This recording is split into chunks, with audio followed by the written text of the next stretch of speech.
Yo, yo, yo, welcome to the podcast. This is Big Reptile Talk, where we bring people in the hobby that are movers and shakers, and they're doing incredible stuff. We talk to them, we see what they got going on. But of course, before we start the show, this podcast is brought to you by Mile High Mutations.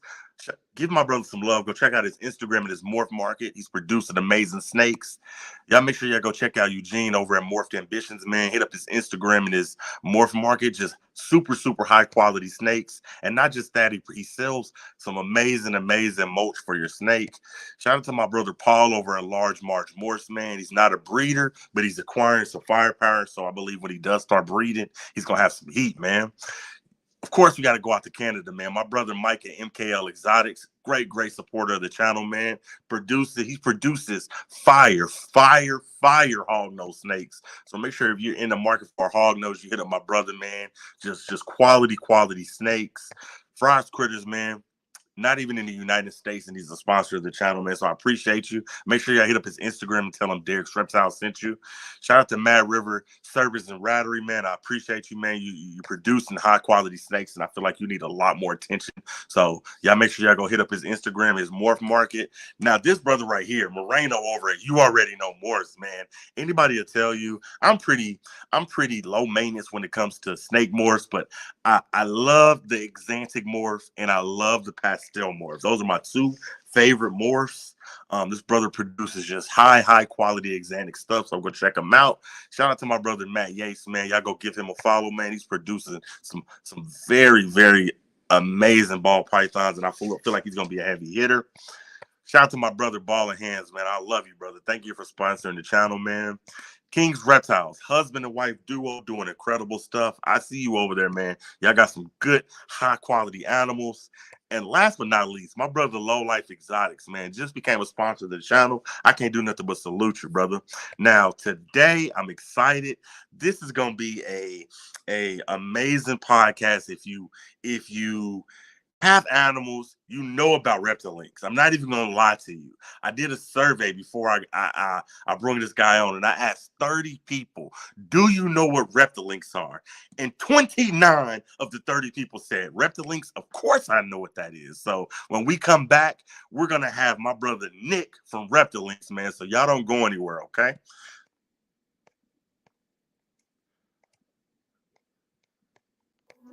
Whoa. Big reptile talk. Yeah, we working. Talk about service. Big reptile talk.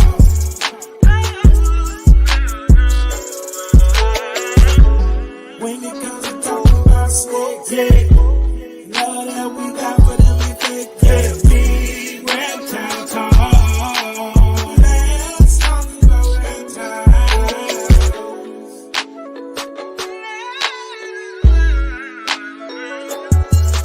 Yeah, big reptile talk. Let's talk about reptiles.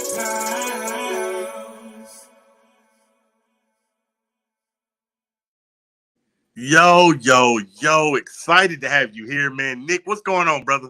Hey, how you doing, Derek? Thanks for having me on the show. Man, I appreciate you coming on, man. Now, before we even start, I want to give me your opinion on this, man. Like, I asked 30 people. I said, "Do you know what Reptilinks are?" And 29 of the 30 reptile keepers said, "Of course, I know what Reptilinks are." Oh, I don't know. I must be super popular. It must be my good looks or something. Yeah, I love it. We've worked hard to kind of. I think when we started this company, it was out of necessity for my own breeding stock. Well, that's how the prototypes were set up, and I actually used this method and experimented with it. A lot of people don't know this. For about eight, be 8 to 12 years before we even launched Reptilinks to the public. So it was definitely a chore to let people know that we had science behind it and that we meant business. That's for sure. But I think we've made leaps and bounds. But at the same time, sometimes you talk to people that are like, Reptilinks, what? So there's definitely more people to reach. That's why I really appreciate people like you taking us on these shows. It makes all the difference. Right. I love it. I love it. Shout out to everybody in the chat. Thank you for that super chat, Mind in My House. I appreciate you. Now we're gonna have a little fun. We're gonna talk about your company a little bit, but let's just get a few background questions. Just what actually before we even do that, 8 to 12 years before you went to the public, like you know what you were doing before you went public. You had already pretty much had everything mastered. Well, actually, not at all mastered. But the method was tried and true. And that's why we ended up bringing it to the public. Because I actually had a conversation with co-owner and my brother, Tyler Hebley. I had just moved to Ohio from Michigan. I kind of lived all over the country, Colorado, Washington State. And I was talking to him about how good my animals were doing with the method. And he said, I've always wanted to run a business. Do you want to run a business and launch this stuff to the public? And I said, oh, I don't think so. Because I knew it was going to be such a headache. And I was, I'm kind of old school. And, obviously I think outside of the box, keep to myself a little bit with the stuff that I'm working on before I let people know about it. But I'll never forget his words. He said, I think you'd be doing reptile keepers as a whole a disservice if we don't sell his stuff. And I said, oh, okay. Now that you phrase it that way, I'm in. And I need 50 grand real quick too to kick everything off. And then the next week we're gonna need another 50 grand, and then another 50 grand, and so on. I love it. All right, let's get a little. Here we are, millions of dollars later. Oh man, that's incredible. That is incredible. All right, we're gonna talk about the company a little bit. I want to get a little background on you, man. Like, why the reptile hobby? When you think about reptiles, people, it's so taboo. People are like, "Oh, you keep reptiles? Whoa." So what made you actually decide to get into the reptile hobby? I've actually grappled with that myself since I was a kid. I was like, why does this stuff intrigue me so much? I think there's a genetic component to it. I think that you're kind of born into it. Since I was a child, I mean, I'd be up at 5:30 before the sun came up to be up and ready to get to the neighborhood pond. And, I was the guy that made, I'm just looking at it historically from, my very roots of where I started with this thing. And I had the whole football team catching turtles, riding their bikes through the neighborhoods with modified extensions on their nets so they could catch the, blandings, the snappers, the painted turtles. And I made, with the cool kids, I made catching turtles cool. I just kind of had that effect on people, and it was just part of what I did. So my good childhood friend, Terry, he used to get pissed at me every once in a while because I'd be banging on his door at 7 a.m. every summer. And that's kind of where it all started. As far as keeping kind of reptiles at a more professional level and breeding them, I think Bob Clark was a big influence on me with that when I really started digging in. I took a break from reptiles when I moved to Colorado from Michigan to go to college. And I went about 2 or 3 years without them for the first time in my life. And then I started looking at pictures and started talking to breeders. And these are some of the old veteran, breeders back in the day. This is like 23 years ago, right? And so I started getting back into it, and I realized how much I missed educating people and just teaching them about the animals during feeding time and everything like that. And I just realized it was just in my blood. Right. I love that, man. Now, currently, just for shits and giggles, man, who's one of your favorite keepers right now? Oh, favorite keepers. I don't know if I can play favorites. I mean, I do appreciate the guys that stick to some of maybe the lesser known stuff, or maybe some of the, like some of the boas and maybe some of the animals that aren't so popular. So I think it's very important that a lot of people don't get caught into the whole morph thing, and we preserve some of the lines that have, been around for so long, because a lot of people, it seems now, and not to knock people that breed ball pythons and everything, and we all love morphs and high colored animals and everything, but I really have a lot of respect for the people that kind of go to the beat of their own drum still, and they work with the animals that they like. And they may not be super showy and everything, but they still appreciate them and understand the importance, of keeping those lines around. So, but Right. I don't know. I mean, I'm not huge into the game with who are on the up and up breeders and everything now. I'll be honest with you. This company keeps me pretty busy with other stuff. So Right, right. I can understand that you're very busy. Well, since I'll give you a different question. I know you're very busy, and sometimes you probably don't want to take work home. You're at work. It's reptiles, reptiles, reptiles. But do you have a current collection? What's your current reptile collection looking like? I've actually toned back. I about 6 or 7 years ago, I had about 360 animals, and I have a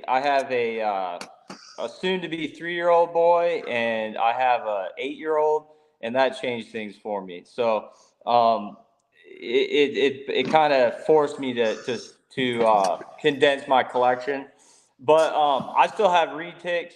I still have bad eaters. I keep a little bit of everything that I've produced, all my kind of prize animals. I have a bunch of IJ jungle jags.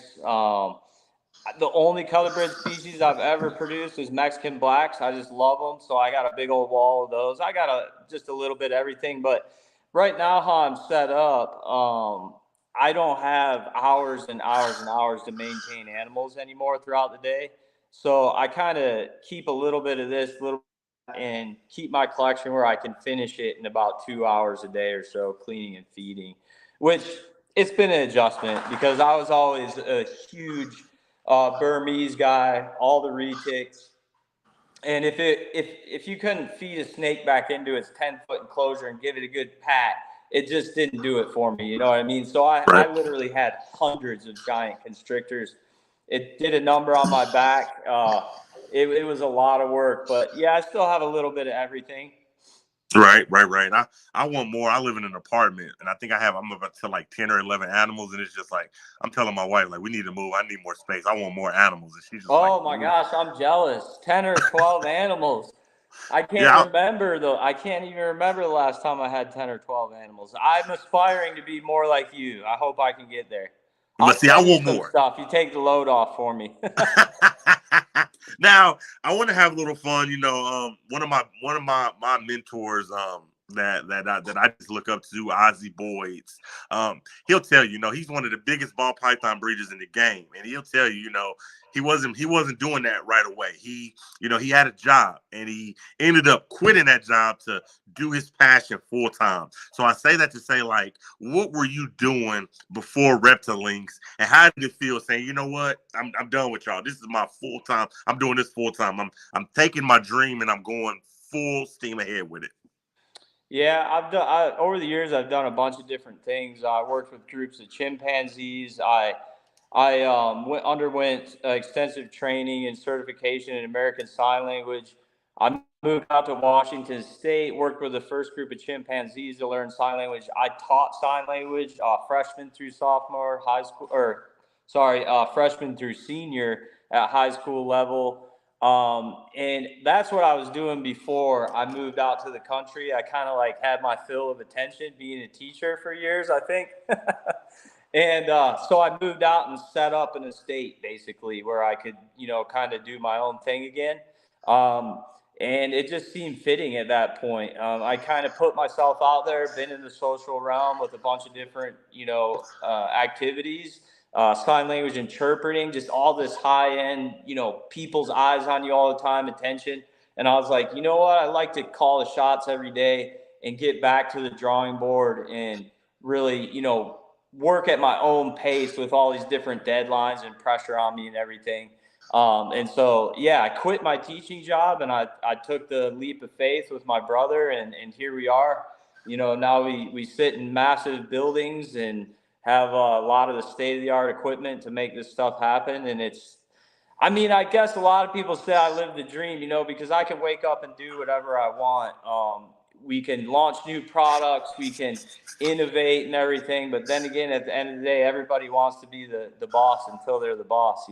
It's a lot of responsibility. We have a crew of usually younger people that work with us. And so there's just a lot of upkeep with it, man.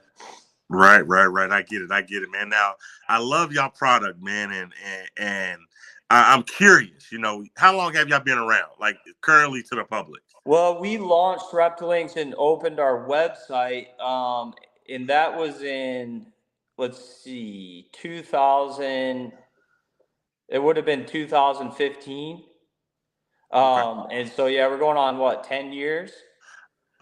Okay. So my question is, that's perfect. I'm glad you said that. So 10 years in the Reptilink game. At Mm-hmm. what point in your career did you know, like, okay, I got something. I'm on to something. I actually knew long before we launched to the public, just because the results that I saw with the feeding method with my animals are actually within 2 to 3 weeks were mind blowing. And I actually thought I was hallucinating or something. I'm like, am I sober? What's going on here? Like, because the animals that I did the initial feeding trials with were so much more active. They were more robust. They were stronger. I'm a huge snake guy, always have been. I mean, I kept virtually all non-venomous reptiles, but snakes are kind of what I ended on, and that's what really, really fascinated me.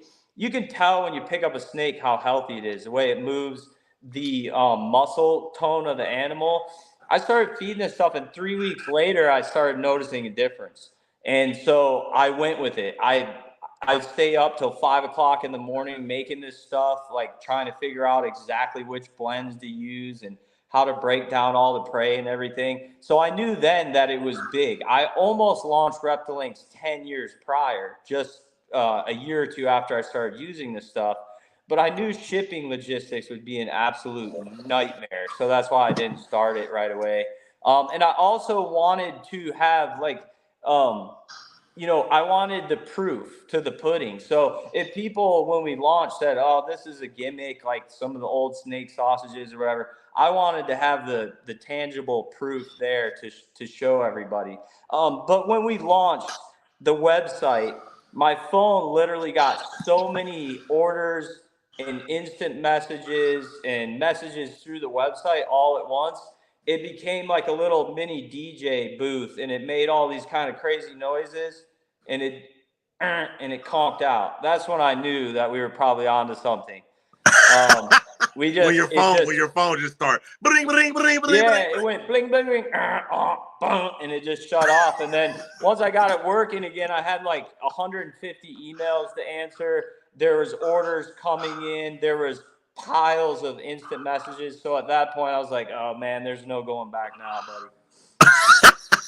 I couldn't imagine you launching and all of a sudden your phone's just bling bling bling bling bling. You're like, what in the world? Yeah, I remember somebody was sitting next to me on the couch when that happened, and when they left my house, they're like, "Do you need any they do you want any do you need any financial backing or something, because I think you're going to do pretty well." And I was like, I don't know, we'll see what happens. I mean, it was funny the looks I got on that. It sounds embellishment or out of a movie or something. It's literally what happened. So yeah, I knew at that point that we were probably doing something right.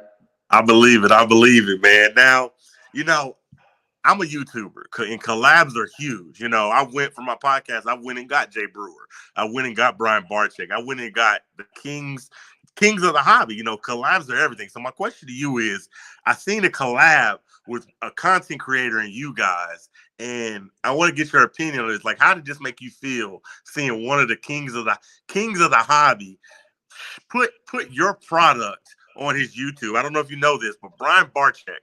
Let me take this. Let me take the banner off so you can see how many followers he has. Brian Barczyk, almost 4 million followers on YouTube. He orders Reptilinks. I feed my reptile sausages, and what happens next? How does that make you feel that one of the kings of the hobby is showing your brand on his YouTube? That, like, this is free marketing. 4 million people, are going to have the potential to see this. How does that make you feel? That was pretty cool to watch him. I actually wrapped those for him. So it was around Christmas, and I figured, he's looking for content, and he always does I mean, it's amazing the stuff he's working on up there. That's where I'm originally from, about 45 minutes away from where Brian's at too. Grew up out outside of Lansing, Michigan. So It's cool to see the guys up in the blizzard still paying the bills to make that stuff happen. That stuff's no joke. But yeah, it was super exciting to watch. My only regret is that we could have them feeding the stuff for a long period of time and get them more used to it. But of course, these people like Brian, they're just so busy. They run like crazy all day. I mean, he's got to jump to the next thing and the next thing. But yeah, it's a pretty special moment. I mean, hey, if you can open up, if you have thousands of snakes and reptiles, what's better to open on Christmas than food for them? That's yeah, nice and healthy and everything. So yeah, perfect. Well, I think that was the perfect video. You deserve it, and it's insane seeing. I love seeing the kings of the hobby help other people in the hobby. You know what I mean? I love it. I love it. Now, we're gonna talk about the Reptilinks in a minute. I want to have a little fun. For shits and giggles, you are the co-owner of a business. So, and I'm not talking about your money. That's none of my business. But for shits and giggles, your first paycheck when your business was actually profitable, what was the first thing you said, you know what, I'm going to buy myself? 4-wheeler. Oh yeah. Yep. That was the first thing that I bought for myself in a very long time after we launched this thing. And I spent the whole summer riding with my son, and we just had a blast. And then a lawnmower, and then a tractor, and then $100,000 building, and then so on and so forth. So, but yeah, that's the first thing that I said. You know what? You worked your butt off, and you're gonna do this for yourself. That's awesome. And a few people tried to talk me out of it because they knew I wouldn't be working as much. But that's awesome, man. I love it. I love it. That's how it is when you're running a business. You're actually making profits. Spoil yourself, man. That's the American dream. I love it. I love it. Now I got a question. And these next 2 to 3 questions are because I like to have a little fun, but I also want people to come to my podcast and learn. So these next 3 questions are for business owners. So my first question is doubt. Did you, before you, started your business, did you have doubt? Did you say, you know what, I don't know if I could do this and actually pay my bills? And if you did have doubt, how did you address it? Yeah, I think when you enter the free market like that and you're doing something outside of the box, I know the psychology behind people that are into reptiles, and there's a lot of groupthink that occurs. And what I mean by that is, people write the care sheets. That's like your cliche example. And then everyone goes, no, it doesn't say it on the care sheet, so it's not right. And then, so you have all these people kind of following suit with how to look after and feed their animals and everything. So I knew that we would really have to work very diligently to convince people that we were no joke. The reason that the products that we make exist and they are so readily available to the public, we ship right to your doorstep, is because the product was born out of necessity. And we also took a vow. There was a code of conduct that I had with Tyler and a mission statement that I told him. I said, if we're going to do this, there's going to be one rule in the end that we'll never stray from, and that was we'll never stray from quality and quality control. What that meant was, when you look at big pet food companies or things like this, this is the best pet food kibble on the market for your dog right now. Well, yeah, they all start that way, and their salmon's all sourced, from the ocean. They're like in Washington or Oregon or something, somewhere on the coast, and then all of a sudden, oh wait, the same company has a processing plant in Ohio. Where are they getting their salmon? You know what I mean? So they start with the brand, and then they build it and they back it and they get everybody behind it, and then they sell it. And then they sell the name, but the ingredients change. With Reptilinks, we literally, you people look into am I looking straight in the camera? I can't tell. We make the same exact stuff that we started with. We have no fillers. We have nothing in it. So it's all true to the game that we started. So that's what I kept in mind to answer your question, was that I knew if we didn't stray from that mission statement that we would be all right. Right. But it was right, scary. Yep. It's always scary to start a new venture. Right. Now, speaking of, a new venture, and again, I don't want you to talk about money. That's none of my business. But you're a business owner, and like I said, these next 2 questions, I want people to be able to learn. And you can flex if you want to. And what I mean by that is, how many years did you start this business? Say, okay, I'm going to give myself 3-4 years, and if I haven't made a profit by then, we're out of it? Or, how many years do you think a new business owner should expect to be in the red before they make a profit? And also, you could be like, well, I made a profit the first year. You can flex if you want to. It's like, I'll make a profit the first month. Mm-hmm. It's definitely something to take into consideration. My goal when we started this thing was I was willing to destroy my body for 3 years and just grunt through everything, not throw any money back into it, work with just what we have to build the thing. And our company is completely organically grown. So we literally started with nothing. We didn't take $1 million loan or we couldn't put up a state-of-the-art building to start. We had to literally sell product, figure out how to get it to people and enough people and market it enough to where we could actually make money. And then we would take a little bit, if we were lucky, to be profitable that month or whatever, and then we would feed it right back into the company. It was years before we showed any kind of promise or profit at all. I mean, we were literally killing our bodies and getting this out to people at all costs and just, dumping a ton of money into it.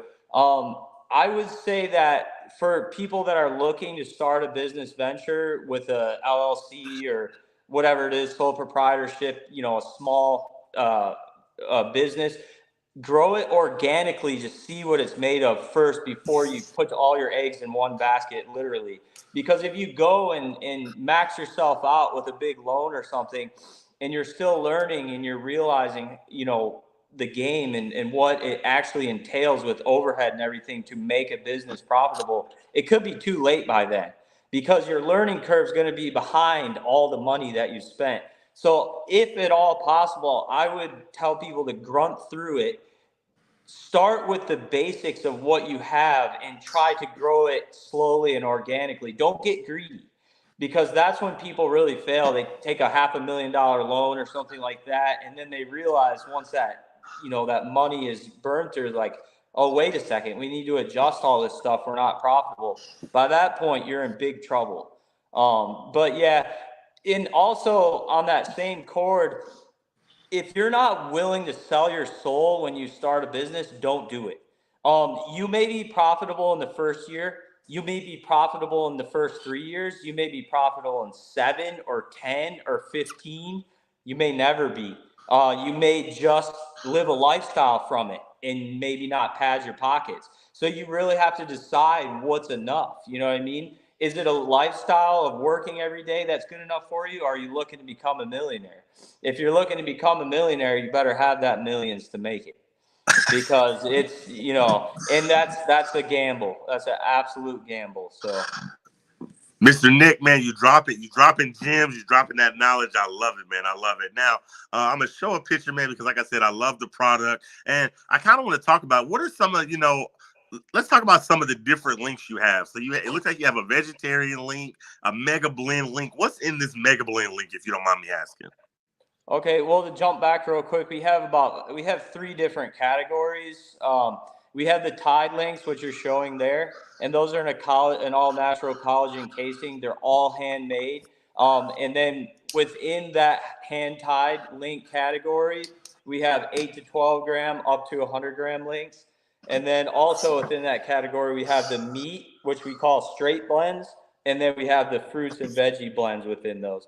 The mega blend has all our prey types mixed into one link. So if you look at those pictures, yeah, I took those back in the day.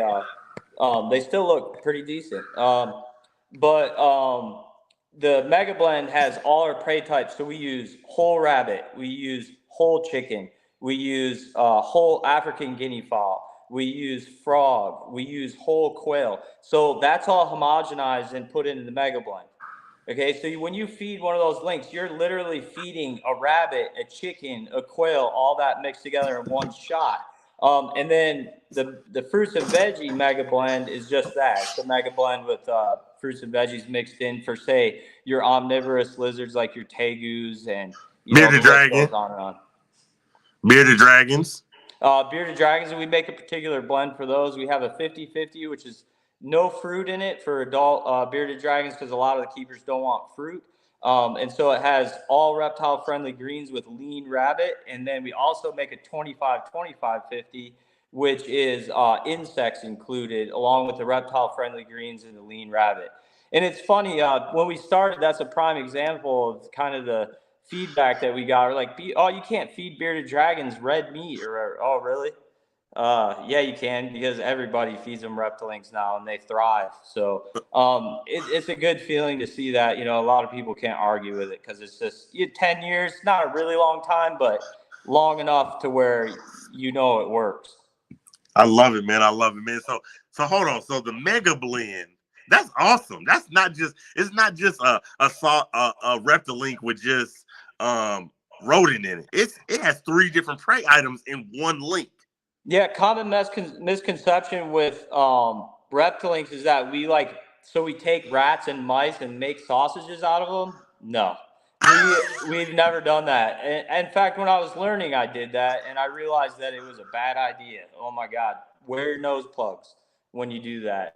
There's something about rodents that when you grind them, we got to get into the nitty gritty of what I do for work, right? We do grind whole animals. So we take larger, on the flip side of that, instead of taking these small rodents that only offer certain nutritional values at particular life stages. So a pinky, okay, you can feed that to your newborn snake or whatever, that's great, but it doesn't have any bone structure, it doesn't have any hair, its organs aren't developed, all that, so it's nutritionally not sound.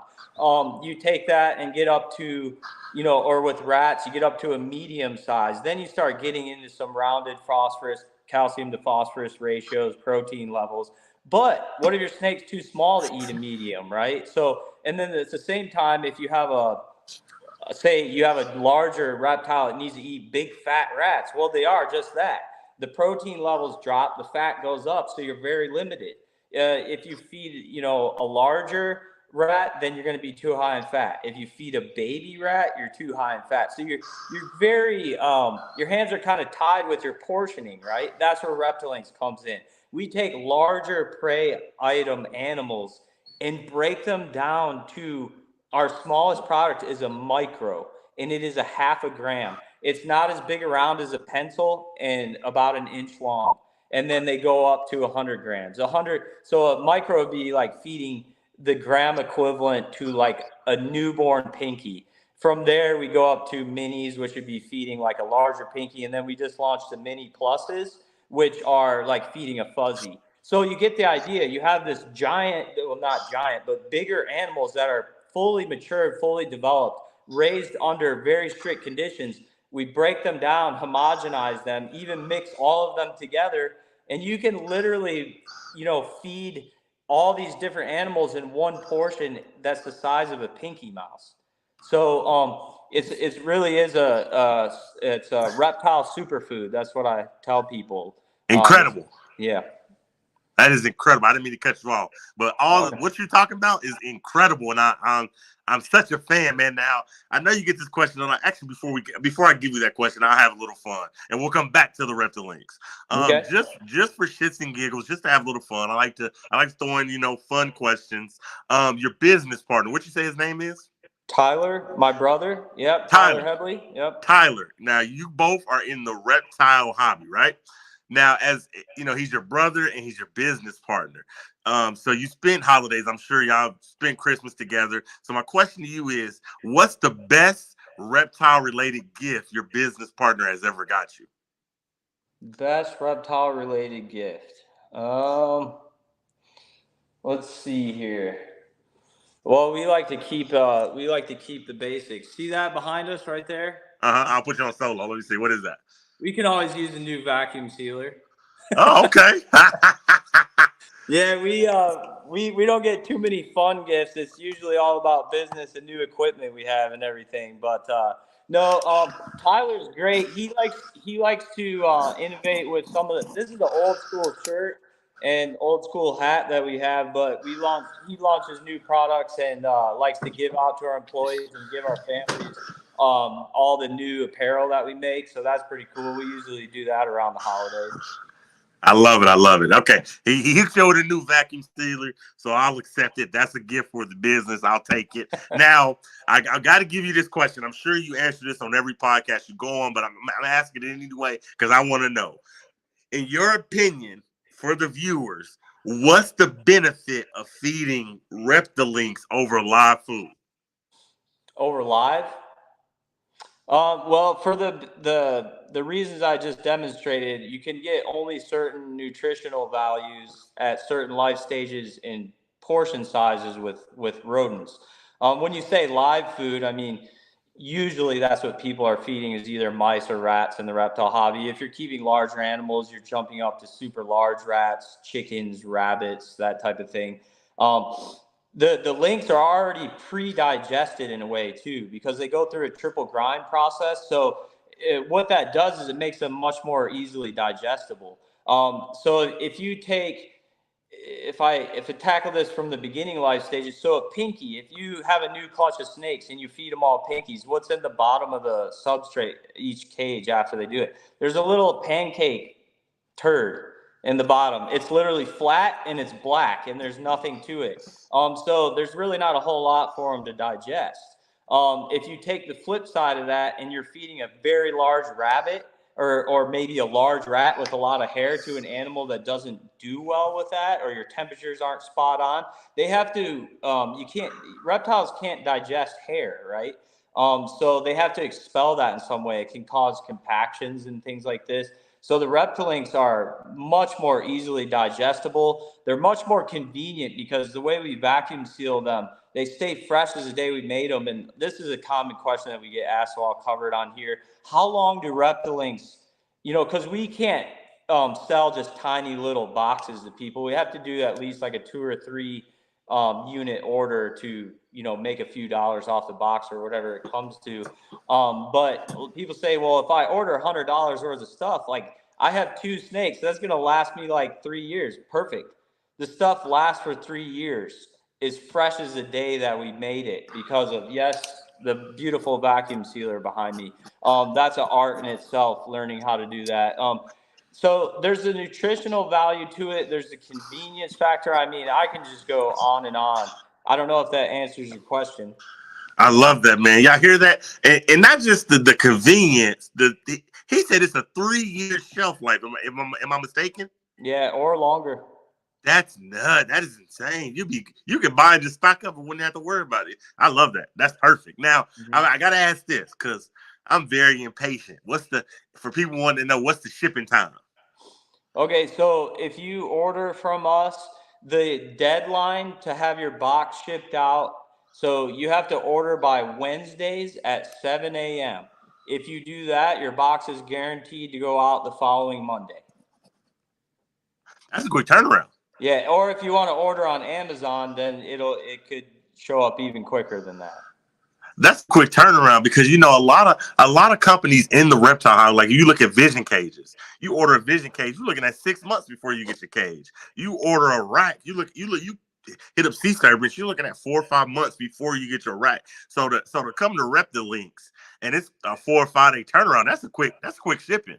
I tell you what, when you go I've made cages with Eric at Centec. I have been in, a lot of other different reptile related stuff, and there is no lead time with us. When you have food and and you produce food for people's babies, literally, that's what they call them, right? It's their whole life. I mean, that's what they're passionate about. Everything's on a strict schedule. We don't work on our time. We work on the customer's time. So if people need their food, we hand make it as quick as we possibly can and ship it out. So you literally get it as, very, very fresh. That's like no other, it's like really no other product as far as that goes.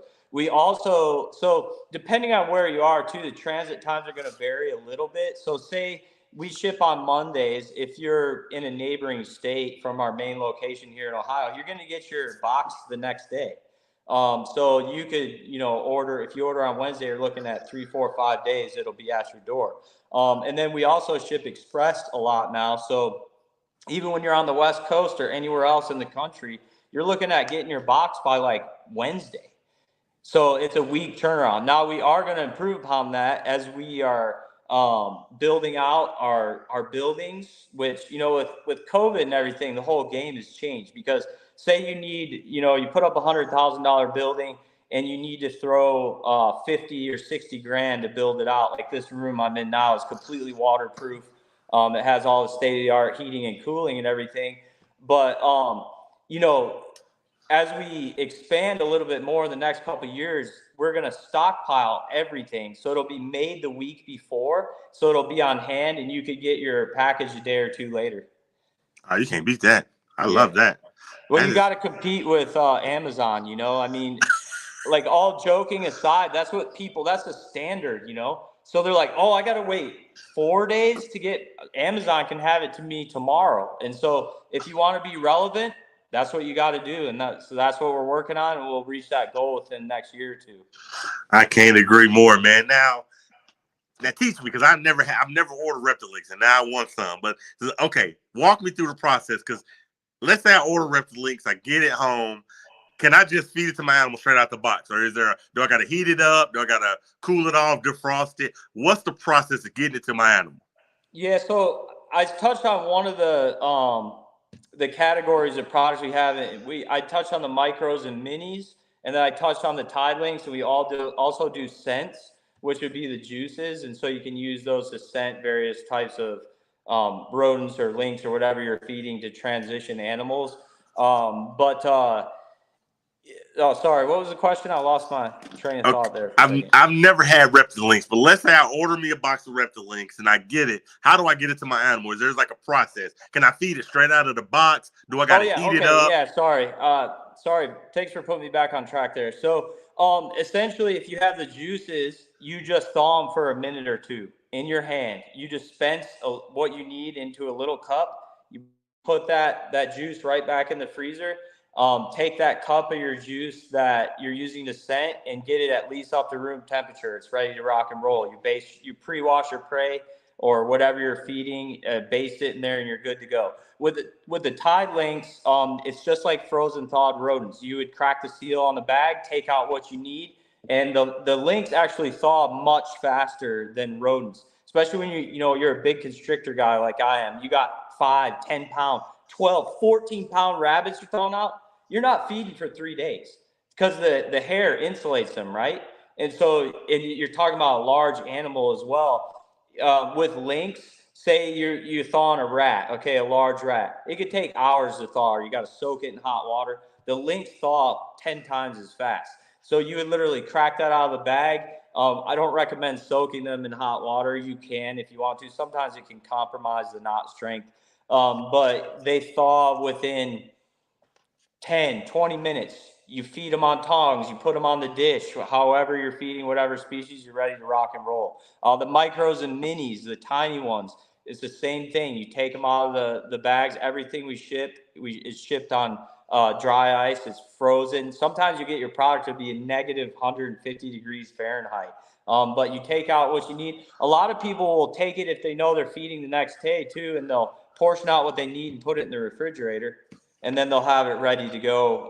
It'll take 2-3 minutes to thaw out. So very, very convenient. It's the same premise as feeding your frozen thawed rodents, but everything is just expedited. Everything's easier. Everything's faster. Nick, I'm a fan, man. I'm a fan. I love what you guys got going on. Now, just to have a little fun, your business. So we always in business, you always have crazy customer stories. So can you give us one crazy customer story? Oh my gosh. The first one that comes to my mind is so X-rated. So I have to just wipe that one off the slate right away. I've dealt with some crazy shit, man.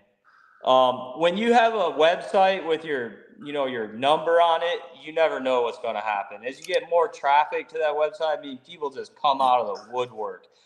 But I'm trying to think of something that would be entertaining. I remember one time that a guy literally ordered a ton of stuff, and then he he said that the product was junk and everything else. And then I looked into what he was doing, and he was trying to replicate it and make all the same stuff. But instead What? of keeping the product and paying for it, he tried to say it was no good after he went and through it all and figured out, trying to figure out how we make everything. And then he tried to send it back to us. And so that's not a very fun one. There's some shady people out there.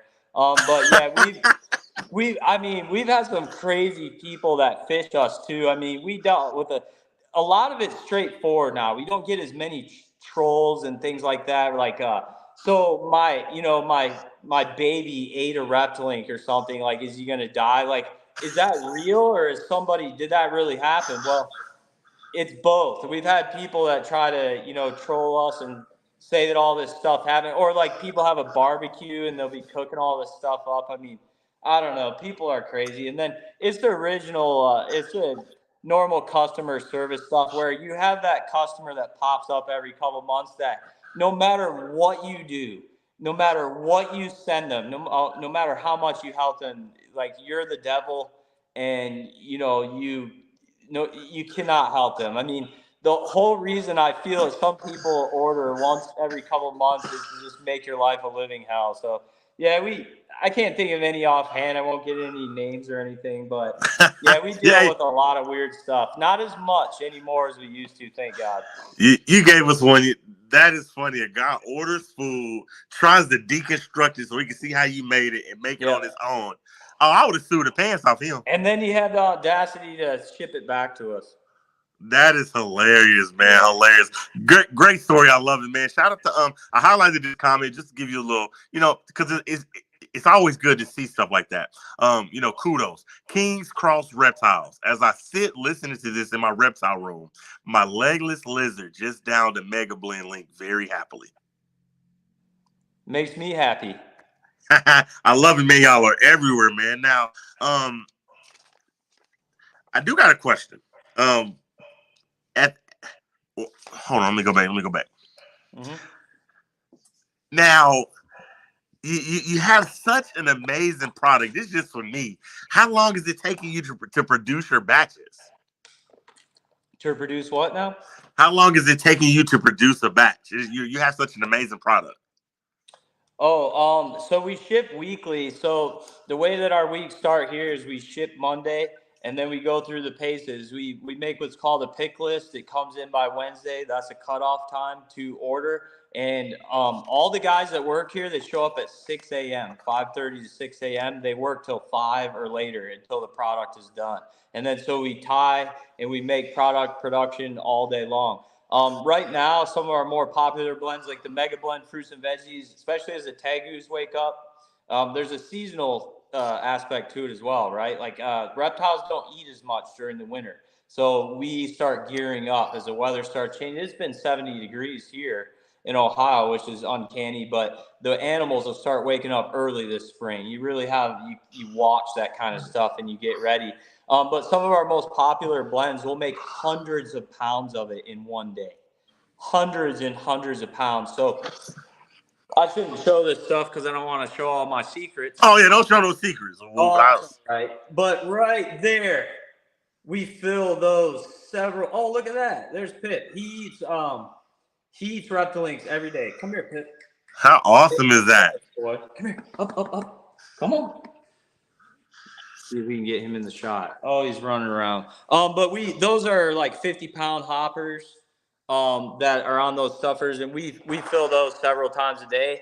And so once they come off the press like that, they go straight into the freezers. So yeah, we literally make hundreds and hundreds and hundreds of units a day. That would be thousands and thousands of links a day. They're all hand tied. Right now, running your own business, and you almost gave us an amazing hour. I'll let you go. I like to keep my podcast for about an hour, so we got about 5 or 10 more minutes. But I'm curious. You have an amazing product, and I get it. You sell online, and you're crushing it. But do you ever see yourself actually trying to expand and getting this to in reptile stores like PetSmart or Mom and Pop's reptile stores, or getting it to the expos, or you just feel like what, we're killing it the way it is online? Why change it? Yeah, that's a great question. It's relevant for the how far we've come with this now too. I used to vend shows, Tinley Park, Chicago, but of course I was selling mostly animals. We're currently set up. I believe we're on a wait list for that, so we're gearing up. We're going to be at Tinley Park. That's one of the shows we're going to Oh, start with. Yeah, it'll be crazy going back there because I haven't been back for quite a few years, and we want to do it right and be a showstopper and try to educate people as much as we possibly can. Have tons of samples for everybody. Have everything lit up, displays.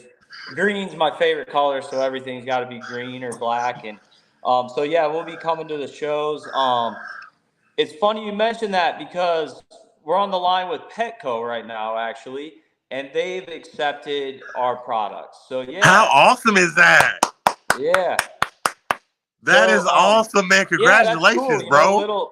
Little Johnny. I was talking to Brian Barchak years ago, and he's like, "Man, there's little Johnnies everywhere in the United States that have corn snakes, and I don't think you know how big this company can be and everything. You get it to all these, younger people, and just getting a bigger demographic of clients with the new generations of kids that are coming into the hobby." And I said, "Yeah, I get it. I know how big it can be." And we didn't want to jump into that right away. We wanted to make sure that we had all our ducks in a row and make sure that we could really provide the same product, because if you're going to do and produce this stuff on a much larger mass scale like that, once again, you come back to the mission statement. We're not going to change ingredients. We're not going to put fillers. So that means we got to stick to our game. We got to pick up our game, and we have to really produce this stuff at a much larger volume while maintaining that quality control, which is very important to me. I'll never stray from that. So yeah, but it's pretty exciting. I think it's cool too because the reason we started this, because I was kind of been breeding reptiles for, I've kept reptiles for over 30 years now. It's kind of crazy to think about it, but I started it for highly advanced keepers because I wanted them to be able to adjust their diet for breeding, for building, for rebound with, all their different projects and everything. But now a lot we get, I'm allergic to rodents, which I am too. So that's a huge thing. There's a big reason I kept reptiles and not rabbits and things like that, because I'd sneeze my face off and like half die around these things. So there's a huge benefit to not only the simplicity and the ease of feeding, but also people are squeamish about keeping, they have whole animals in their freezer, and that keeps them from keeping reptiles. Or little Johnny has been begging his mom for a snake since grade school, and he's 8, 9, 10, 12 years old, and he still can't have a snake. So he goes to the pet store, looks at it every day, but it eats mice. So there's a no snake rule in the house. Hey, mom, Reptilinks, boom. So you hear all that. There's so many new people getting into the hobby that otherwise wouldn't, because Reptilinks exist. And that's pretty cool. It's not what we planned, but it is a big aspect of it now. I love that, man. I'm gonna tell you something before I get to the last question. I'm gonna tell you something. A lot of companies out there, they don't have a commercial because they know the quality of their product. You look at Rolls Royce, they don't have commercials. You look at Maybach, they don't have TV commercials because they sell word of mouth. They know they don't need a commercial to sell their product. And I feel like you're top tier. You're the Rolls Royce of reptile food. I mean, not to boast or anything, but yeah, I think we are the Rolls Royce because we haven't really advertised. It was, hey, I feed Reptilinks. What is that stuff? How's it working? Oh, you're not going to believe it. Here, come over and look for yourself. Here's a couple links. Here's some product. People doing joint orders, sharing the stuff, sharing it over platforms. And then the proof is in the pudding, baby. We never push our product on people. And in fact, I pride myself in customer service. That is what keeps us in business. That's why Reptilinks exists. We have the best, most impeccable customer service reputation in the industry. It will stay that way. It's taxing, yes. When we started this thing, I was doing customer service from the second I woke up till 4 a.m. 4 a.m. every night. Yeah, that people want answers. They want to know, what's what. But yeah, we never advertised, and it was word of mouth, and it spread organically. And so I don't think there's, I will bend over backwards to find a solution with a customer on the phone or if it's chat. And if I can find a way to get their snake to eat, if say they have $100, $200, 500, if it's a breeder, $1,000 invested into rodents, I'm gonna get those snakes eating on what they have, right? And then, hey, once you burn through those, remember Nick, he was such a nice guy. He got you feeding on everything. Maybe I kicked you a couple cents, 20, 30, $40. It allowed you to use all your existing food that you already had. And then boom, these people come back a couple years later, they're like, you remember me? Yeah. And then they just end up ordering. So we never push the product. In fact, I actually have had people get upset with me because I won't sell them something they don't need. And I think that holds it just speaks volumes. If you don't need it, if it's don't fix it if it's not broken. But if it is broken, then let's figure out how to fix it. And that's kind of how our customer service goes. We never try to put pressure on our clients and our customers, like, oh, you have to buy this new age style food or whatever. It doesn't work that way at all. I love it, man. And I kid you not, before we read this comment, I knew y'all were huge when I got on YouTube today, and I typed in Repti-Link and I seen 800 Repti-Link reviews. I said, shit, they everywhere. Mm-hmm. Anyway, before we go to the next question, read that comment. I want you to read that comment. Hey, Nick, love your product. I'm feeding Reptilinks to my baby GTP. I think they are better for them than Pinkies. Absolutely, they are. That's awesome. Very cool. Chondro do excellent on Reptilinks. Like, I will straight up tell people, if this isn't good for your application, don't do it. I'm transparent as can be, because if you BS people, it's going to come around back to you, man. With Chondro, there's no better food. They take longer to digest. Why do you think they take longer to digest? Because they're not eating rodents in their endemic environment. So that's become staple, right? Oh, it takes them 3 weeks to digest a rodent instead of your ball python doing it in 5 to 7 days or 10 days or whatever. No, they're eating little lizards and different things like that are much easily digested.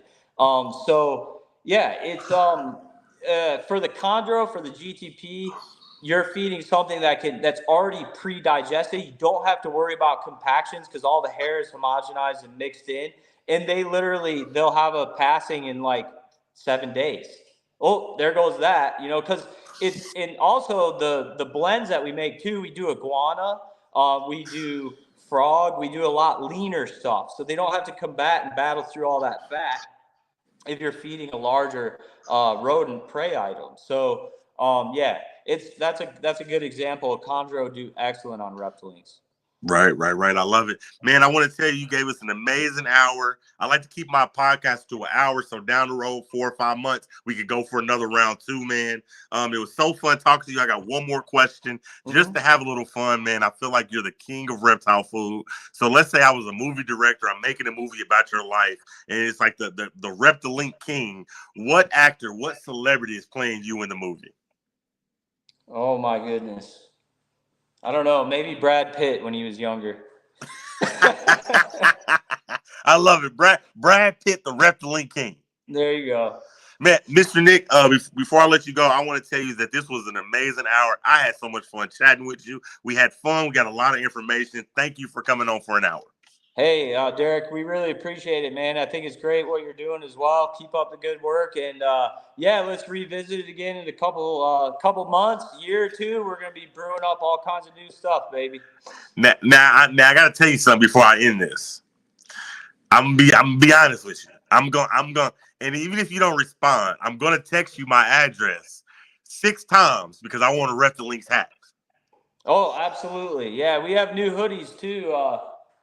Oh yeah, I got a stack of hats over there. I'll hook you up, man. I'll hook you up. I'm gonna be real with you. I'm sending my address. I need a Reptilinks hat, man.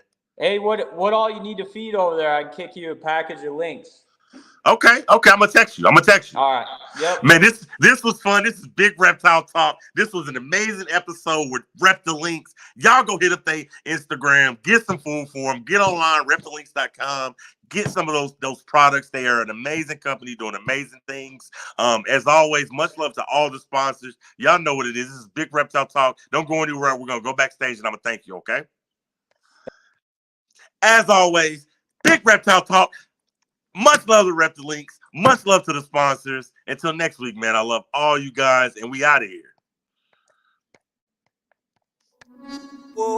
Big Reptile Talk.